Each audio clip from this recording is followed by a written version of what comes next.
Man, what's up, everybody? Welcome back to another episode of EOS. It's 1090 Jake, man. I'm rocking with y'all, y'all rocking with me. And for this video, we're going to be speaking on Brooklyn rapper Coach the Ghost, who was just found in Atlanta, transported back to New York, and is facing a charge for murder after a broad day shooting. March 13th, 2021, it was a Saturday morning in the Canarsie neighborhood of Brooklyn. 17-year-old Brian Sannon left his home in the morning and at 10:15 was walking with a group of friends 3 blocks away. That's when a silver sedan pulled up and a man jumped out of the back seat opening fire. A 20-year-old was shot in the face, a 19-year-old was grazed in both legs, and Brian was shot once in the chest, collapsing on the sidewalk. 49-year-old Juliana Sannon, Brian's mother, was at a doctor's appointment when she received a citizen's alert for a shooting. Thinking nothing of it, she was on her way home when she called her husband asking if he needed anything from the store. He told her to come straight home as he intended on telling her what happened. Heartbroken by the news her son had been killed, she'd walked to the crime scene to light candles in his memory when she saw her son's body still laying on the sidewalk, looking as if he was sleeping on his side with a white sheet draped over him. She'd learned after the 3 had been shot, one of his friends ran but came back, staying by his side so he didn't die alone. He was one of 20 people shot in 13 shootings over the weekend in New York City, and his mother was left wondering why. What did he do to deserve such a horrible death? Her son was from the Floss, the nickname given to Canarsie for the flossy lifestyle lived by the youth, and Brooklyn was the battlefield for the Woos and Choos. Canarsie was home to Pop Smoke, a crip that made the Woo into a double platinum hit song. The Woos consist of multiple Blood and Crip sets, while the Choos have Bloods, Crips, and GDs.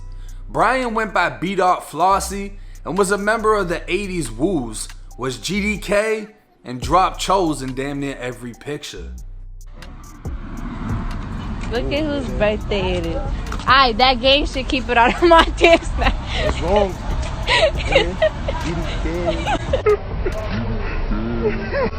A suspected shooter was soon sought after by the NYPD, but they'd find out he already fled the state. 27-year-old Culture Bermudez, who's more commonly known as Brooklyn rapper Coach the Ghost, has become one of the biggest GD rappers out of New York with a history of violence. January 17, 2012, NYPD would make over 30 arrests, and 2 days later, Coach would be one of the 43 named in a Brooklyn indictment, stemming from a gang war between 2 project-based gangs, the Wave Gang from Langston Hughes and the Hood Stars from Marcus Garvey. These 2 groups would eventually be known as the Woos and Choos, and members indicted were documented between the ages of only 15 and 21 years old. The 2 gangs were held responsible for 6 murders, 32 shootings, and 36 robberies in a span of only 2 years. During their arrests, 35 guns were recovered. According to the indictment, a then 16-year-old Coach was the alleged leader of the Hood Stars and charged with 6 counts of conspiracy and second-degree murder after giving orders that led to a bystander getting shot in the head and a 9-year-old boy being wounded with his father. On June 27, 2011, Coach shot a 16-year-old rival in the arm in front of the Marcus Garvey houses, and the next day, the rival's best friend was gunned down off a bike and left with 3 holes in his body. He'd survive, but die from his injuries months later on October 30th. Within 24 hours of his death, Wave Gang members opened fire, shooting a 16-year-old Hood Star in the chest in front of his mother. At the time of his death, he was facing trial for shooting the 9-year-old bystander. Coach would eventually be sentenced to 10 years serving 5 in state prison for the shooting he committed.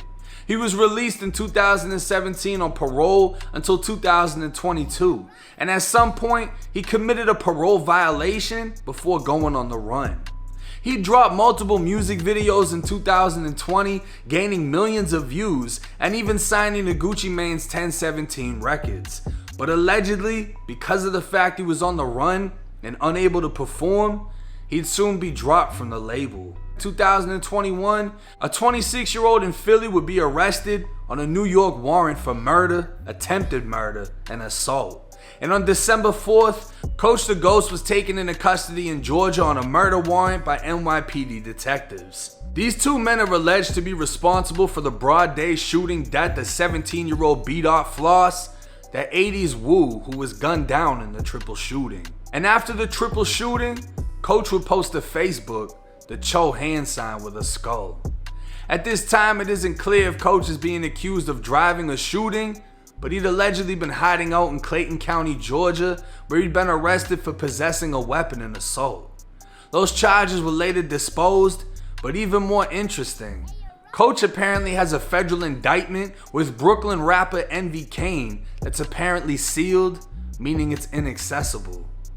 Things aren't looking good for the Brooklyn rapper at this time, as his history depicts his future, which looks to be prison or death, the two main factors in his lifestyle. Now goddamn, this man's history, mind you, we only have what's been documented. We don't know everything that he's done in his life, but just what's documented sounds like he's lived in a war zone. And I seen somebody post him saying, oh, the courts are trying to make him look like a demon. No, he does that by himself in every song that he drops, talking about catching bodies and how he still feels like this after the last body he caught. Nobody has to make him look any type of way. You just have to listen to what he's saying. And then they're gonna say, oh, well, the lyrics is just a form of expression. All right, well, then we look into his history and he has a history like this. But this is nothing new. This is the life for many growing up in Brooklyn, growing up in New York, and growing up within gangs. This is what it is. This is what it leads to. Am I surprised? No. Should y'all be surprised? No. This is regular shit. And the only thing you could salute him on is the fact that he's living what he portrays. He's doing what he says he does, even though it's obviously bad shit. But that can't be said for everybody. A lot of people play gangster. They're not really doing it. They're doing it for the image. He's really living up to it. But we don't know at this time how strong the case is. I mean, they could have got him as a suspect just because of word of mouth. We don't know how much evidence they actually have. If new details come out, I'll keep y'all updated. It's 1090 Jake. I'm rocking with y'all and y'all rocking with me. Till next time.